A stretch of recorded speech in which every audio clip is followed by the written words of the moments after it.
Hello बच्चों, आज मैं आप लोगों को चतुर चूहिया की कहानी सुनाने जा रही हूँ। So let's go. चतुर चूहिया। किसी बगीचे में चूहों का एक परिवार रहता था। परिवार का मुखिया चूहा बूढ़ा हो गया था। इसका कहने का मतलब है कि एक बगीचा था जिसमें चूहों का एक परिवार, जैसे हमारे फैमिली रहती है उसी तरह चूहों का एक फैमिली थी जो कि एक बगीचे में रहती थी और उनका एक हेड होते थे। जैसे हमारे पेरेंट्स में हमारे फादर हैं हेड, उसी तरह उस परिवार का भी एक हेड था जिसे मुखिया कहते हैं। वो चूहों का मुखिया था, वो जो काफ़ी ओल्ड हो चुके थे। उसके 4 बच्चे थे। उस चूहे का कितने बच्चे थे? 4 बच्चे थे, जिनमें 3 चूहे और एक चूहिया थी। जिसमें 3 चूहे और एक चूहे, जैसे हम लोग तीन भाई और एक बहन होते हैं, उसी तरह से उसमें 3 चूहे और एक चूहिया थी। बूढ़े चूहे को चारों बच्चों के भोजन की चिंता सताने लगी। वो बूढ़ा चूहा हो गया तो उसे लगा कि अब मैं वर्क नहीं कर सकता हूँ, अब मैं काम नहीं करूँगा तो हमारे बच्चे कहाँ से खाएंगे। और वो बच्चे छोटे छोटे थे, ज़्यादा बड़े नहीं थे, इसलिए उनको टेंशन होने लगा कि हमारे बच्चे, अब उनको खाना मैं कहाँ से ला कर दूँ, क्योंकि मेरा बॉडी वर्क नहीं कर रहा, उनका शरीर अब काम करने का कंडीशन में नहीं था। पिता की चिंता जानकर छोटी चूहिया ने कहा कि चिंता करने से भोजन नहीं मिलता।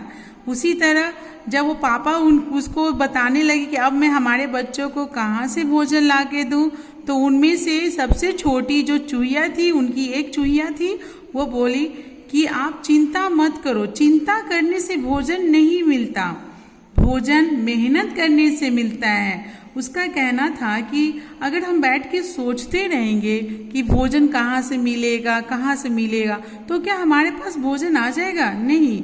जब मैं कुछ करने जाऊंगी, काम करूंगी, तब पैसे लाऊंगी, तभी उससे ना भोजन खरीदा जाता है। उसी तरह जब ये बाहर जाएगी तभी तो कहीं से भोजन सेलेक्ट करके ला सकती है, अदरवाइज ये घर में बैठे बैठे सोचने से भोजन नहीं मिलता। उसने अपने पिता को विश्वास दिलाते हुए कहा कि वह अपने तीनों भाइयों के साथ मिलकर कोई ना कोई उपाय ढूंढ लेगी। इसका कहना था कि वो जब बाहर जाएगी सभी के साथ गई और कुछ न कुछ करने की कोशिश किया। छोटी चूहिया बहुत चतुर थी, वह बहुत ही चालाक थी। वह किसी भी काम करने के लिए पहले सोच लेती थी कि मुझे ये करना है, तो वो कर लेती थी। वह अपने तीनों भाइयों के साथ घर से बाहर चली गई। वो साथ में तीनों भाइयों को ले ली और खुद भी घर से निकली। किस चीज के लिए? भोजन की तलाश में। चारों ने मिलकर खूब मेहनत की और शाम तक उसके पास पर्याप्त भोजन एकत्र हो गए।